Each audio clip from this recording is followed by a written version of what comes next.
Hi, I'm so glad you joined us.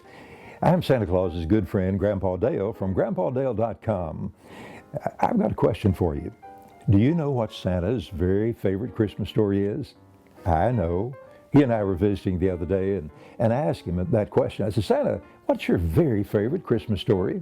And he said, you mean other than the original story? And I said, yes.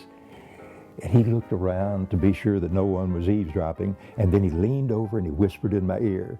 I nodded my head and grinned, and he said, Grandpa Dale, you like to tell stories. Why don't you tell our friends at GrandpaDale.com my favorite story? I said, yeah, I'd be glad to do that, Santa. That would be fun. And then he said, now, would you fix it up a little bit for me? You know, it was written a long time ago, and some of the words has changed a little bit, and some of those old-fashioned words boys and girls today might not understand. So would you fix it up a little? I said, sure. So I promised Santa that I would tell you this story. And as the poet said, a promise made is a debt unpaid until you fulfill it. And so here's my opportunity to fulfill my promise to Santa. Now, the setting, imagine a farmhouse, an old-fashioned farmhouse back quite a few years ago. It's out in the country, or maybe it's in the edge of town. And a mother and a dad and a little boy and a little girl live in this farmhouse. It's a cold, crisp winter night. The moon is shining brightly. Well, let me just let the dad pick up the story and tell it from here. 'Twas the night before Christmas, and all through the house not a creature was stirring, not even a mouse. The stockings were hung by the chimney with care, in hopes that St. Nicholas would soon be there. The children were nestled all snug in their beds, while visions of sugar plums danced in their heads. Mama in her kerchief, and I in my cap, had just settled down for a long winter's nap. When out on the lawn there arose such a clatter, I sprang from the bed to see what was the matter. Away to the window I flew like a flash, tore open the shutters, and threw up the sash.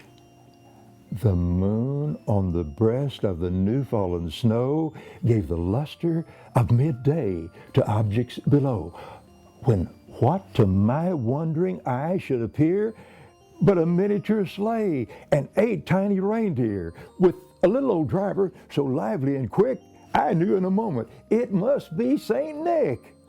More rapid than eagles, the reindeer they came. He whistled and shouted and called them by name. Now Dasher, now Dancer, now Prancer and Vixen, on Comet, on Cupid, on Donder and Blitzen, to the top of the porch, to the top of the wall. Now dash away, dash away, dash away all.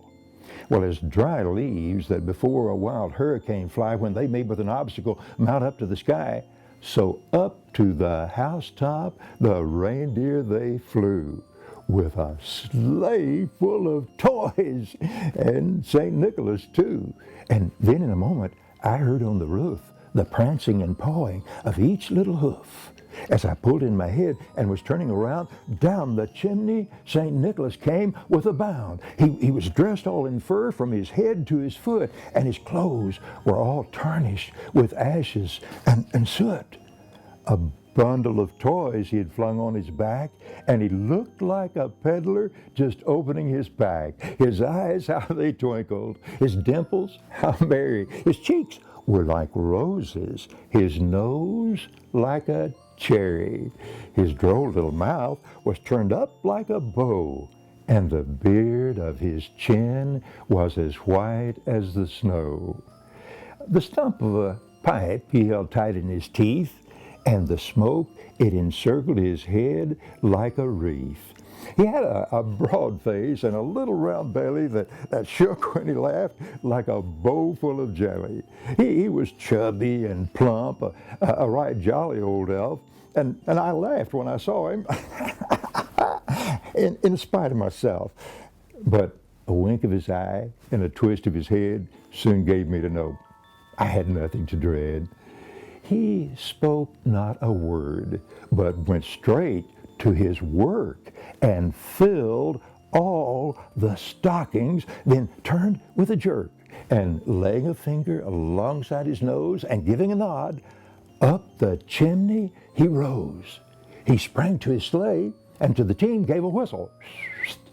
And away they all flew like the down of a thistle. But I heard him exclaim, ere he drove out of sight, "Merry Christmas to all, and to all a good night." So there is Santa Claus's very favorite story. And it's one of my favorites, and I imagine it is for you too. It's a story from the world of make-believe, of course, and there are a number of those kinds of stories. Rudolph the Red-Nosed Reindeer is one of the more recent ones, although it's, 50 years old now, I guess. And so there's a lot that's make-believe, a lot that's based on reality. And of course, the whole season is triggered by the wonderful story of the first Christmas. And there's the love that grows out of that permeates the atmosphere of this time of the year. I love that, and I know you do. And one of the things that's a part of it is the gift giving. And I'd like to give you a gift. As you know, a big part of my life and my focus is on families and on children. And there's a special gift that means so very much to my family, and I'd like to share it with you. So if you'll go to grandpadale.com and click the button that says, "Send my gift," I'll be glad to send it. Oh, I do need to warn you, it may well result in your building a new family tradition. In my family, it's been a family tradition for 6 generations. It means so very much to us. So go to grandpadale.com right now and click that button. And we hope you'll visit us regularly at grandpadale.com, because it's always family time there and it's always story time there. And don't forget that to build a better tomorrow, love a child today.